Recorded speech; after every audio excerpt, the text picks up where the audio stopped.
Bharat surgical attack করতে পারে, একদমই গুঞ্জন, একদমই কোনো মেইন স্ট্রিমের খবর এটি না, কিন্তু এই বিষয়টিও বিভিন্ন ইউটিউব বা সামাজিক যোগাযোগ মাধ্যমে এই বিষয়টি আসছে।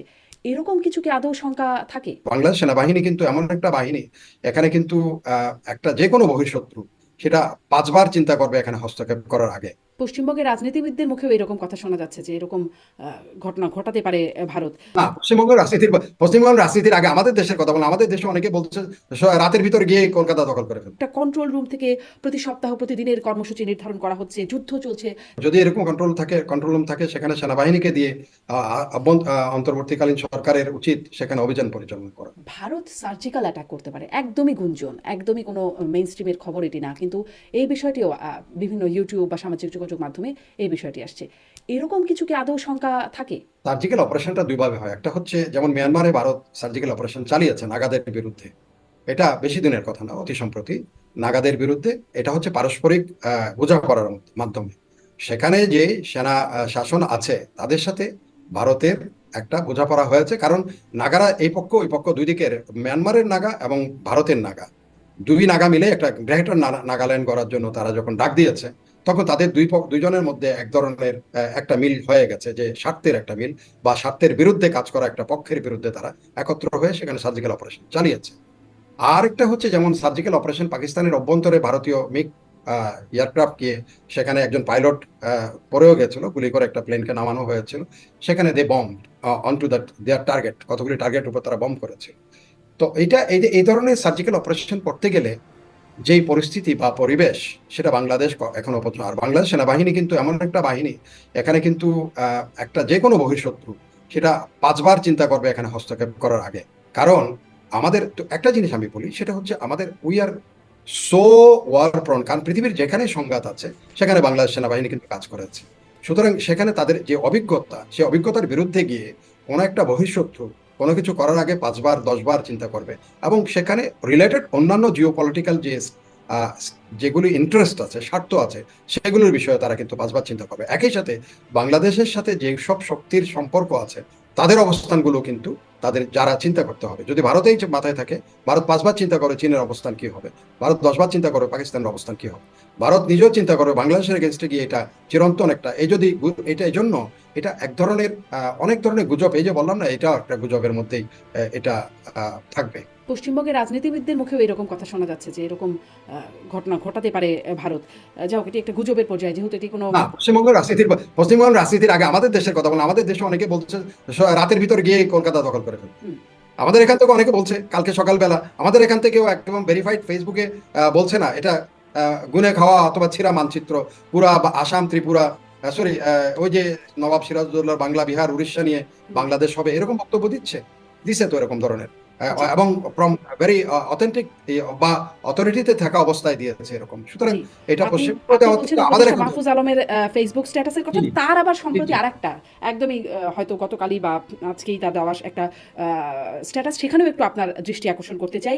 গণ অভ্যুত্থানের বিরুদ্ধ শক্তির একটি ছদ্ম যুদ্ধ চালাচ্ছে, এই শিরোনামে তিনি লিখছেন।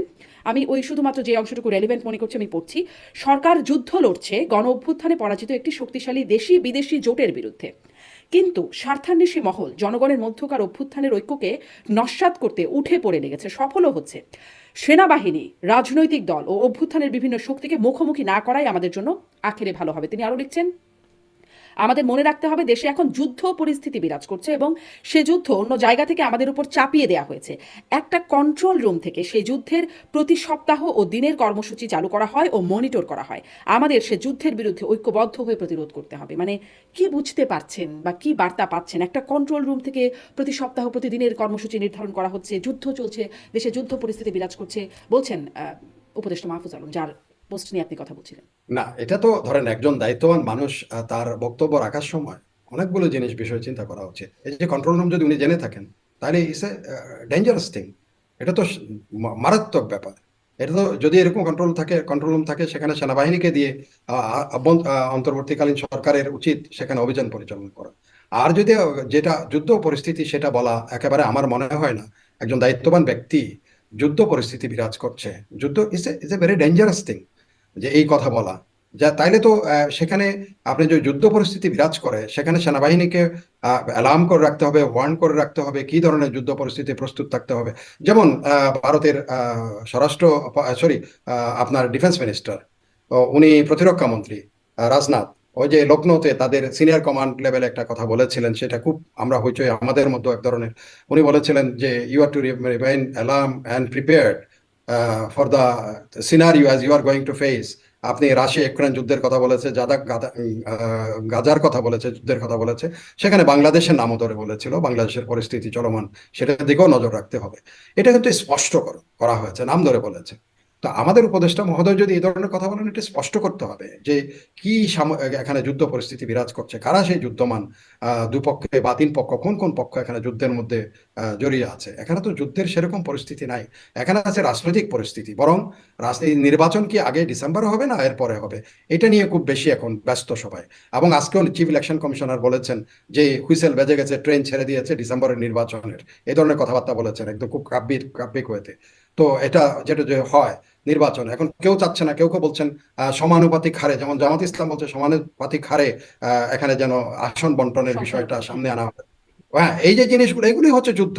এটাকে যুদ্ধ বলে এমন কোন, এটাকে একেবারেই এমন অবস্থায় নিয়ে যাওয়া যে দেশের মানুষ এমন অস্থিরতার মধ্যে আছে, সেখানে যদি আমি আরো অস্থির করে ফেলি যে যুদ্ধ যুদ্ধ কথাটা, যুদ্ধ কথাটা কিন্তু ইটস ভেরি, আমি আজকেই বলতেছিলাম, পড়ছিলাম হলে নাগাল্যান্ডের একজন অত্যন্ত একাডেমিশিয়ান এবং অত্যন্ত বিখ্যাত লোক, এই লোকটা সম্বন্ধে আমি আগে জানতাম না। উনি বলছেন conflict, there is no winner, in conflict there is no winner, only victims. এখানে কনফ্লিক্ট এগুলির মধ্যে গিয়ে আমার কথাটা এত ভালো লেগেছে যে এখানে একটা কনফ্লিক্ট তুমি সৃষ্টি করবে, এখানে কেউ উইনার হবে না, শুধু ভিকটিম হবে কিন্তু। আর সেনাবাহিনী যে ডেঞ্জারাস, আমি এটা সবসময় বলি। আমি যদি এই যে Chinese great man, the great thinker, political thinker, উনি বলছেন when you are dealing with the military, you have to think twice. Sanju বলছেন that you are dealing with the poisonous snake, remember, এটা মনে রাখতে হবে কিন্তু। আপনি যখন তো জানতন ভাবে সেনাবাহিনীকে, সামরিক বাহিনীকে আপনি তুচ্ছ, এটা সেটা যুদ্ধ, এটা সেটা বলে কিন্তু উস্কানি দিয়ে মাঠে আনতে পারবেন, এটাই কিন্তু মনে রাখতে হবে সবাইকে।